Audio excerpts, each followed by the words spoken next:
Bugün sizlərə sifət, yəni adjektiv dərsini asan, yadda qalan şəkildə izah etməyə çalışacağam. Deməli, bilirik ki, sifət isimləri izah edən sözlərdir. Bu Azərbaycan dilində də eyni qaydadadır. Misal üçün, a big house, böyük ev, a beautiful flower, gözəl çiçək. Yəni isimdən əvvəl işlənir. House-dan əvvəl, flower-dan əvvəl işləndi və onları təsvir etdi. Deməli, sifətlər quruluşuna görə 3 yerə bölünür: sadə, düzəltmə və mürəkkəb.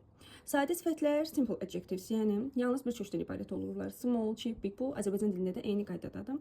Düzəltmə isə bilirik ki, söz düzəltici şəkilçilərin vasitəsilə düzəlir və burada həm sufikslərin köməyi var, həm də prefikslərin köməyi. Deməli, burada sufikslərə və prefikslərə bir neçə nümunə yazmışam. Able, comfortable, at, bored, all, financial, full, beautiful, and frozen, was famous, ing, interesting. Deməli, burada baxın, bura qədər hamısı sözün sonuna artırıldı. Deməli, bunlar sufiksdir. Amma ill, illegal, incorrect, mistaken, multinational, irregular, yəni bunlar da görürsünüz sözün əvvəlinə artırıldığına görə prefiks adlanacaqdır. Daha sonra deməli mürəkkəb sifətlər compound adjectives, yəni 2 və daha çox sözün birləşməsindən yaranır. High speed, blue eyed, good looking, görürsünüz hər birində 2 söz iştirak etmişdir. Yüksək sürətli, mavi gözlü, yaxşı görünümlü. Deməli sifətin dərəcələri 3 yerə bölünür: adi, müqayisə və üstünlük dərəcəsi. Adi dərəcə positive degree adlanır, müqayisə comparative degree, üstünlük dərəcəsi isə superlative degree. Deməli adi dərəcədə heç bir müqayisə yoxdur. Yəni heç bir şəkilçi də yoxdur. Söz əlavə etmirik, olduğu kimi qalır sifətimiz, yəni big, fast. Adi dərəcənin göstəriciləri isə bunlardır: as, not so as, very, too, so, such, enough, rather, quite. Yəni bunları görsək adi dərəcə verəcək. Deməli, it is interesting enough. Burada enough-ı xüsusilə qeyd eləmişəm, çünki yadımızda saxlayırıq ki, isimdən əvvəl işlənir enough. Yəni for example, enough money, kifayət qədər pul. Amma sifətdən sonra, yəni sifətdən sonra işlənəcəkdir, isimdən əvvəl işlənəcək enough. Deməli, daha sonra müqayisə dərəcəsi. İki şeyi bir-biri ilə müqayisə edərkən istifadə edəcək, iki cür düzəlir. Bir hecalı sifətlərə err əlavə edəcək, tall, taller, fast, faster, for example. Amma 2 və daha çox hecalı sifətlərdə isə more vasitəsilə düzələcək. Interesting olacaq, more interesting, beautiful, more beautiful. Deməli, əsasən bu sifətlərdən sonra dən bağlayıcı istifadə olunur. Yəni siz müqayisə dərəcəsinin göstəriciləri vardır. Dən olsun, much, a lot, far, a little, get, become, between. Bunları görsək, biləcəyik ki, biz müqayisə dərəcəsi istifadə etməliyik. Nümunələrə baxaq. This car is much faster than mine. Bu maşın mənimkindən daha sürətlidir. The train is more comfortable than the bus. Yəni qatar avtobusdan daha rahatdır. Deməli, yenə də diqqətinizi çəkmək istəyirəm ki, faster tək hecalı olduğuna görə er ilə düzəldir. Burada da comfortable bilirsiniz ki, çox hecalıdır. Ona görə də more ilə düzəlir.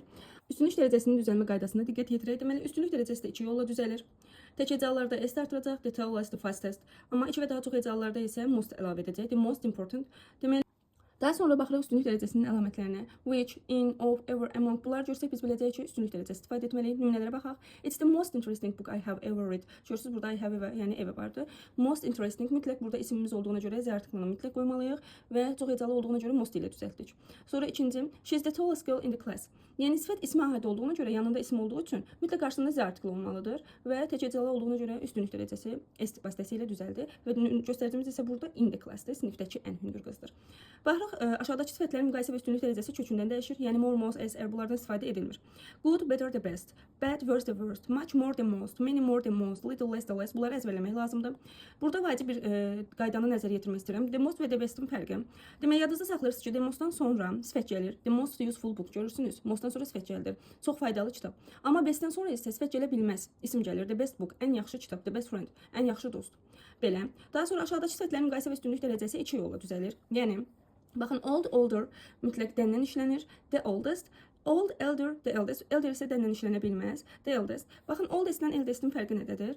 Eldest ailə içərisində, nəsildə olanda eldest istifadə edəcək. Amma oldest isə, misal üçün, kənddə o ən yaşlı adamdır. Yəni burada bir ailə bağı olmayanda biz istifadə edəcəyik. Misal verim. She is older than you. Əsl elder verə bilmərik. Bu ailə içində söhbət keçsə belədir. Çünki elder-dən ilə işlənə bilmir. Yalnız oldur. İkinci nümunədə isə my grandpa is the oldest in the village dediyim kimi, kənddə, qəsəbədə olanda artıq eldest yox, oldest verəcək. B bəndində near, nearest və nearest. Yəni ən yaxın məsafəni bildirir. Near, nearest, the next növbəti sıra bildirir. Yəni necə? Baxın, bir məsafə mənası vardır near sözünün, bir də növbəti sıra bildirən mənası vardır. Bu zaman deməli nearest olacaqdır məsafə bildirəndə, lakin sıra bildirəndə next olacaqdır. Deməli burada həm də gələn mənasında zaman bildirəcəkdir. Zaman bildirəndə artıq artikeldən istifadə etmirik. Next month, next week, gələn ay, gələn həftə. Daha sonra far farther and far further. Far farther məsafə bildirəcəkdir, the farthest, ən uzaq deməkdir. Amma further başqa, savayı, növbəti mənasında istifadə olunacaqdır. D bəndində late, later, late, later. Later ikinci deməkdir, yadınızda qalsın. Amma later daha gec bir zaman olduğunu bildirir, zamana aiddir. The latest'dir üstünlük dərəcəsi. Amma later last olacaqdır, sonuncu, yəni davamı yoxdur. Bu nə deməkdir?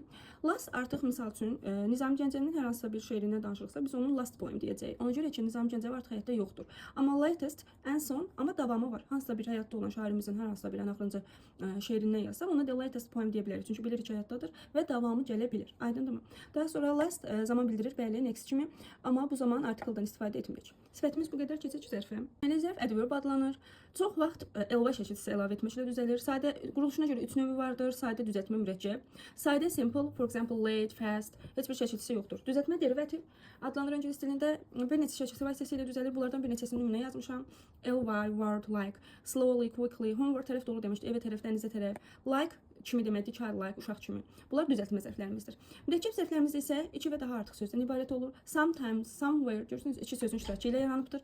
Həm sifət, həm də zərf kimi işlənən sözlərimiz late, early, hard, fast, near, little, pretty, fastly deyə bir şey, belə bir sözümüz yoxdur. Bunlara ly, fast'ə ly artırsalar deməli yanlışdır. Misal üçün, my students work hard. Mənim tələbələrim çox çalışır. Burada hard work sözünə aid oldu və zərfdir. She solved the hard test easily. O çətin bir testi asanlıqla həll etdi. Burada isə test sözünə aid olduğuna görə sifət funksiyasındadır. Bəzi deməli sözlü sifətlərimiz var ki, onlar ly şəkilçisi qəbul eləsələr də sifət edirlər, yəni zərf deyirlər. Deməli, lovely, lonely, lively, manly, cowardly, silly, ugly, friendly, blunt hamısı sifətdir, zərf deyil. She has a lovely smile. Onun sevimli bir təbəssüm gülüşü var. Aşağıdakı feillər isə həm sifət, həm də zərf kimi işlənə bilirlər. Bu nədir? Yəni taste, smell, look, sound, feel. Baxın, burada nəyə diqqət yetirirsiniz? Əgər bu sözlər hərəkət bildirirsə, deməli onda zərf istəyir. Yox, hərəkət bildirmirsə, deməli onda sifət. Bunu necə əldə edirik? The meal tastes good. Yemək yaxşı dadır. Bir baxın, taste sözünün bir dadına baxmaq mənası vardır. Mən yeməyin dadına baxıram deyə ki. Onda hərəkət bildirəcək. Amma yemək yaxşı dadır deyəndə heç bir hərəkət olmadığına görə burada artıq bizə sifət lazımdır. Və yaxud da she looks tired. O yorğun görünür deyirəm. Yəni burada heç bir hərəkət yoxdur. Amma she looked at me angrily. O mənə əsəblə baxdı. Artıq baxmaq hərəkətidir və feildir. Ona görə də biz burada zərfdən istifadə edirik və look sözünü ilə işlənir hərəkət olanda. Ly artırdıqda mənası dəyişən zərflərimiz vardır. Bunlar hansılardır? Late, late, lately son zamanlar deməkdir. Near, yaxın, nearly təxminən. Hard çoxsa ilə deməkdir. Amma hardly çətinliklə deməkdir və inkar bildirir. Hardly olan bir cümləmizdə ikinci bir inkar verə bilmərik. Zaten hardly inkar deməkdir. Daha sonra high və highly, high hündür məsafə mənasında işlənir. Highly də hündür yüksək deməkdir, amma keyfiyyət mənasında istifadə edəcəyik. Daha sonra zərfin dərəcələrinə baxaq. Baxın, zərfin də dərəcələri, sifətin dərəcələri kimi adi, müqayisə və üstünlük dərəcəsidir. Adi dedik, pozitiv deqri adlanır və heç bir şəkilçiyə ehtiyac yoxdur. Well, quickly, görürsünüz bu dərəcələrdə, adi dərəcədə olan zərflərdir. Əlamətləri as, not so, as, very, too, enough, so. Bunlardan sonra siz ancaq adi dərəcədə zərf qoymalısınız. Müqayisə dərəcəsi comparative degree plus than, yəni dən olan yerdə istifadə edəcək daha çox. Yəni dən gördüksə müqayisə dərəcəsi istifadə etməliyik. Tək hecalı zərflərə er şəkilçisi 2 və daha artıq hecalı zərflərin əvvəlinə isə more əlavə etməklə düzəlir. For example, she speaks more clearly than her sister. O bacısından daha aydın danışır. He runs faster than me. O məndən daha sürətli qaçır. Baxın, burada tək hecalıdır faster. Clearly çox hecalı olduğuna görə more ilə düzəlibdir. Üstünlük dərəcəsi isə tək hecalılarda eyni qaydada s, çox hecalılarda isə mostdan istifadə edirik. Amma bəzi zərflərimiz var ki, bunlar kökündən dəyişilir və bunlarda biz dediyim kimi s, most, er, more bunlardan istifadə etmirik. Deməli, well, better, best, badly, worse, worst, much more, most, little, less, less. Burada nəyə diqqət yetiririk? Deməli, zərfin üstünlük dərəcəsində z artiklından istifadə etmirik. Yəni, sifət zərf mövzusunu qısa, aydın şəkildə izah etməyə çalışdım. İnşallah ki, yararlı olmuşdur. Videomuzu like etməyi və takip etməyi unutmayaq. Sağ olun.